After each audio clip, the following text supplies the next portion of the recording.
Learning languages. Nazim Aziz. I was only 7 when my family came here. I'd never been to school in Pakistan, and I suppose I started learning English straight away when I started school here. I never actually learned it. I was just chucked in with a lot of English kids. I reckon they thought I was really thick at first, but I didn't understand a word. Anyway, I just picked it up.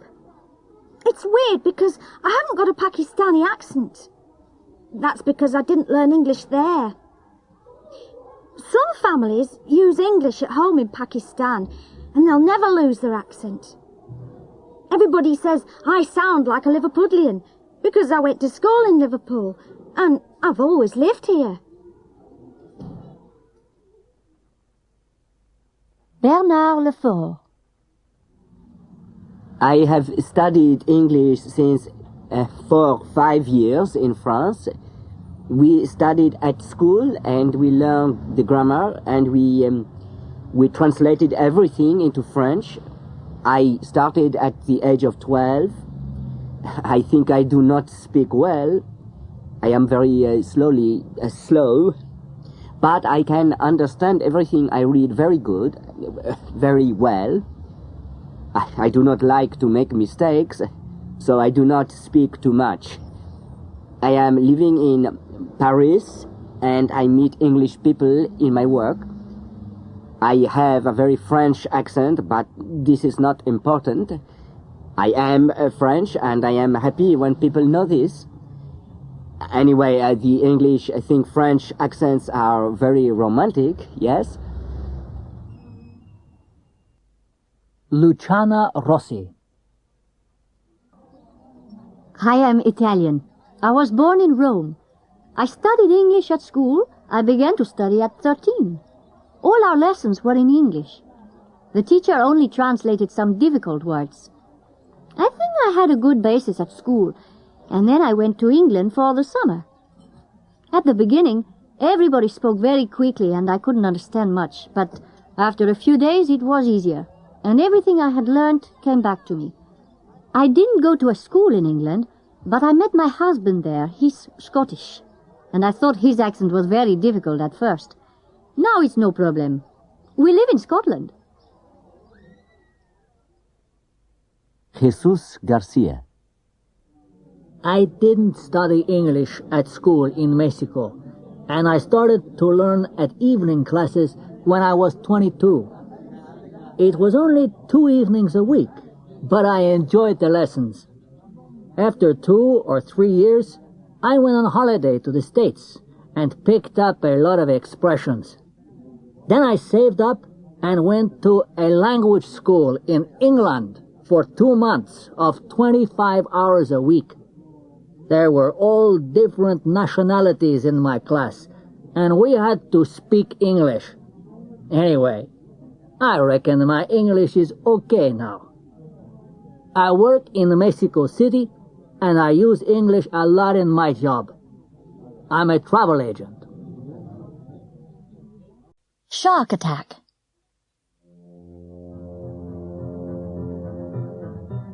California lifeguard Casimir Pulaski was paddling with his surfboard in the Pacific Ocean off San Luis Obispo when a shark attacked him.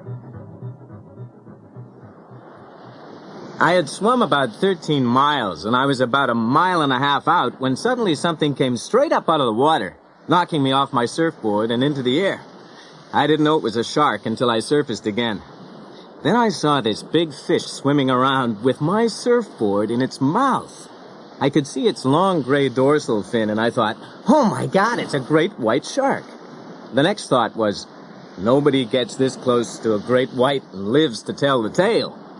You just don't know what you're going to do in a situation like mine. I saw the shark coming towards me with my surfboard in its jaws. I grabbed the tail of the surfboard and climbed back on it. I don't know why. Then I was afraid that if the shark let go of the board, he'd go for me. I got on my knees on the tail of the board, trying to keep my balance because all the time he's shaking the board, trying to get me off it. I was starting to fall back in the water where I'd be easy meat for him. So I moved up to the center of the board where I could hold onto the rail. But I slipped back 2 or 3 inches. and that's when I whacked him on the nose. I just open-handed slapped him on the nose.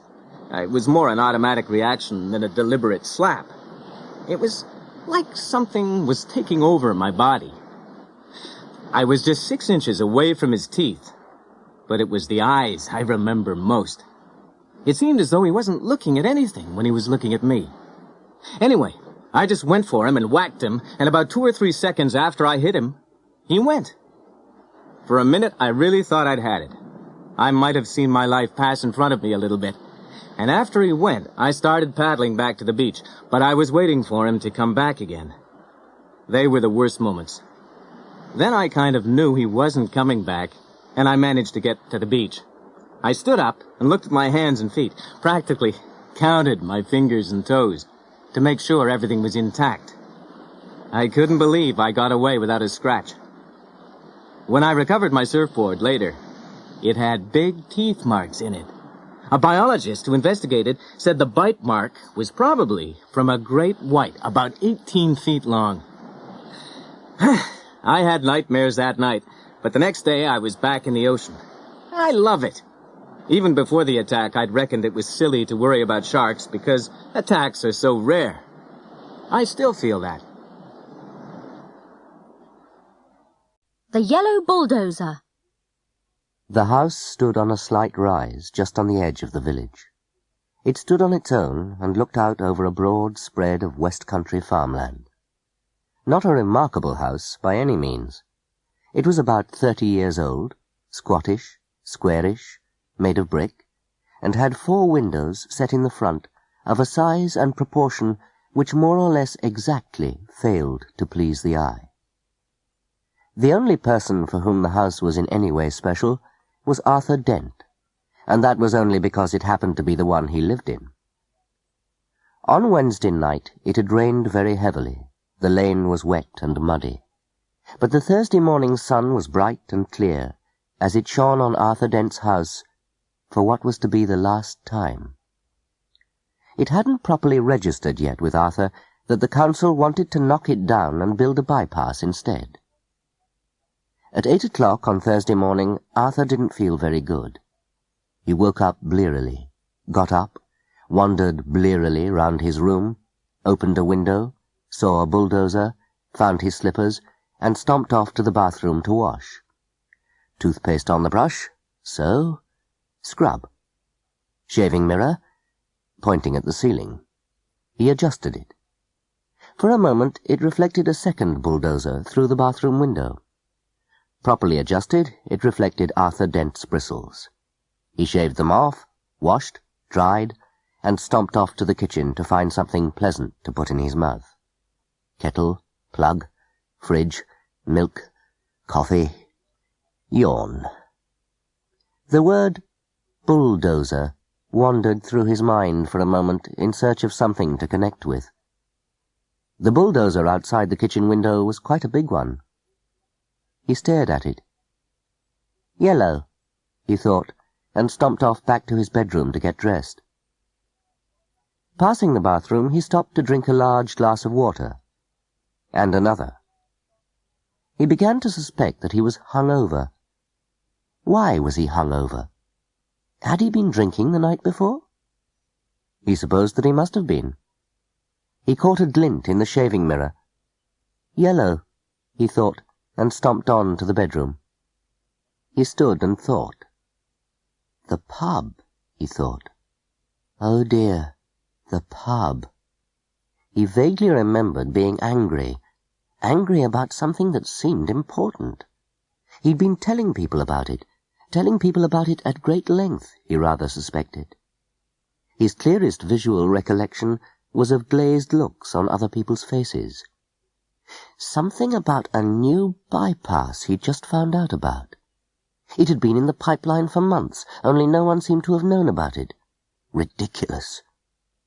He took a swig of water. It would sort itself out, he decided.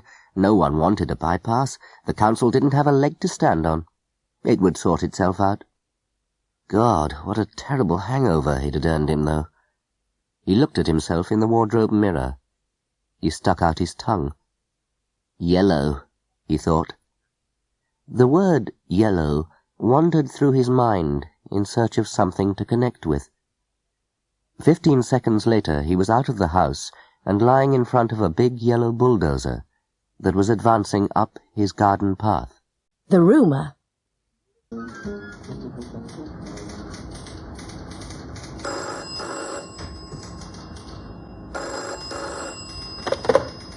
I'm afraid Mr. Joyce isn't here. He's gone to the hospital to see his grandmother.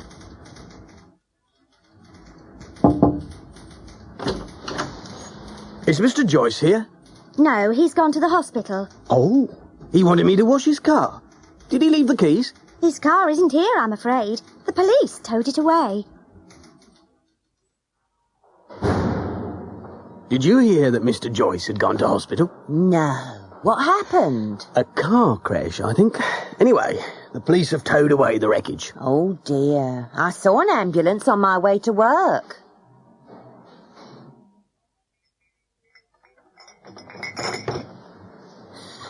Have you heard about Mr. Joyce? He was rushed to hospital by ambulance at 8:45 this morning. He had a serious car crash.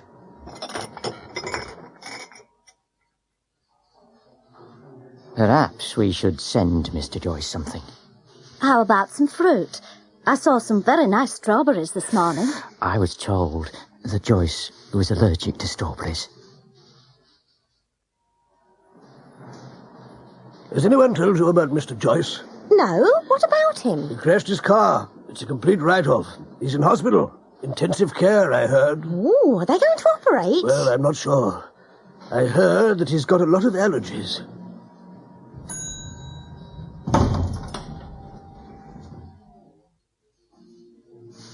Did you know about poor Mr. Joyce?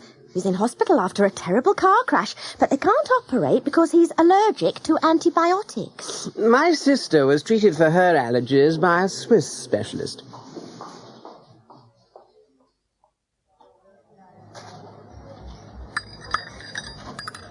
Do you know how Mr. Joyce is? Oh, you've heard too. Bad news travels fast. I hear that he needs to see a Swiss specialist. That's going to be expensive. Yes, but there are 3,000 people working here. Let's have a collection to raise the money.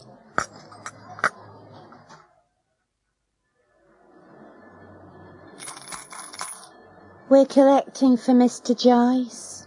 Who's he? He works in the accounts department. He had an awful crash. They're flying a surgeon in from Geneva. He'll never work again. Oh, dear. Well, here's £1.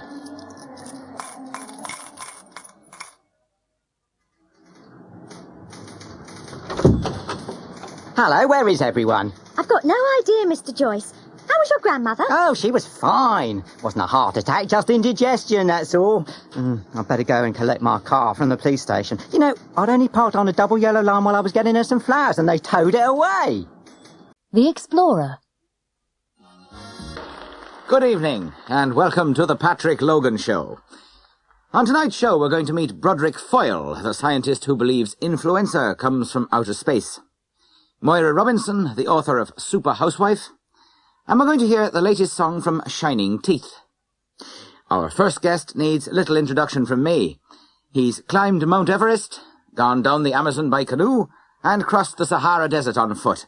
Ladies and gentlemen, it's Richard Mills.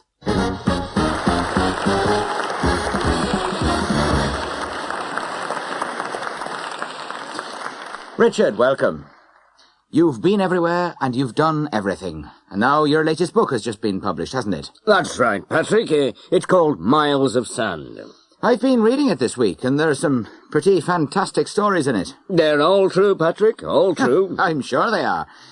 I particularly like the story of your rescue. Could you tell us that one? Yes. I was crossing the Sahara on foot when it happened.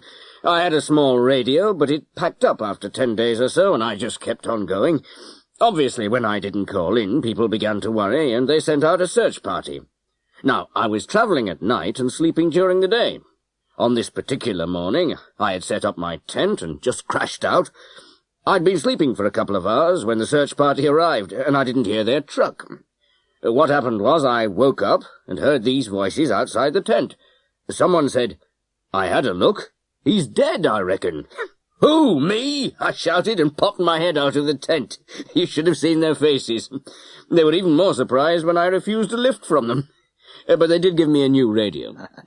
So what are you doing at the moment, Richard? I'm keeping pretty busy. I'm writing a book about the Everest trip, and I'm preparing for my next expedition. The next one?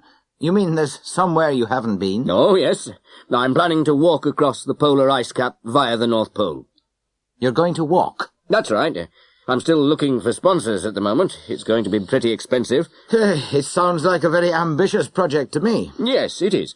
The most difficult yet. You see, the temperature goes down to minus 75 degrees centigrade, and at that sort of temperature, metal freezes to the flesh. And of course I'll be walking across the sea, on ice. How are you preparing for that? I train every day. I run 10 miles and do weight training. I shall have to be very fit indeed.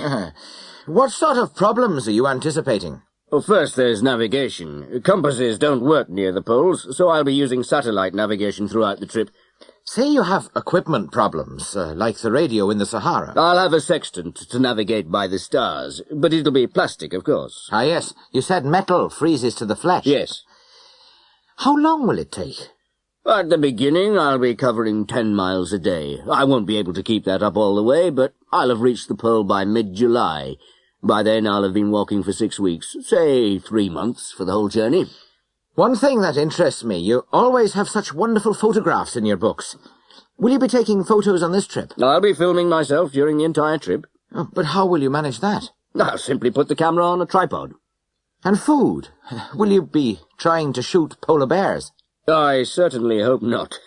An aircraft will be dropping supplies to me at regular intervals. If the weather's good enough, that is. Rather you than me, Richard. Can we look forward to a book about this trip? I hope so. Any ideas about a title? Miles of Snow, perhaps? Actually, that's a possibility. Thank you for talking to us, Richard. I hope you'll come back and tell us about the trip. And we'll be back after the break.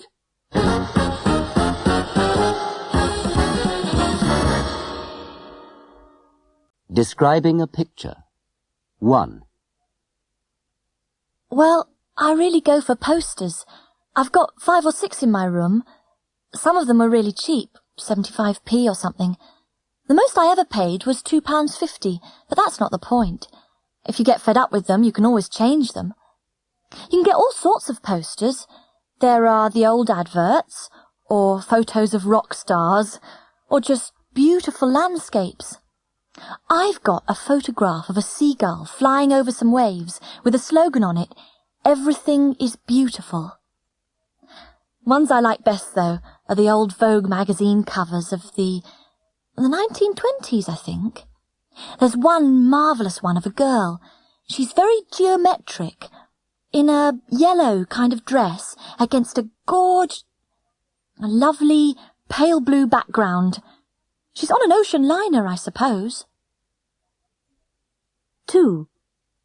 Yes, we've got a picture. Horses. We bought it in Walco.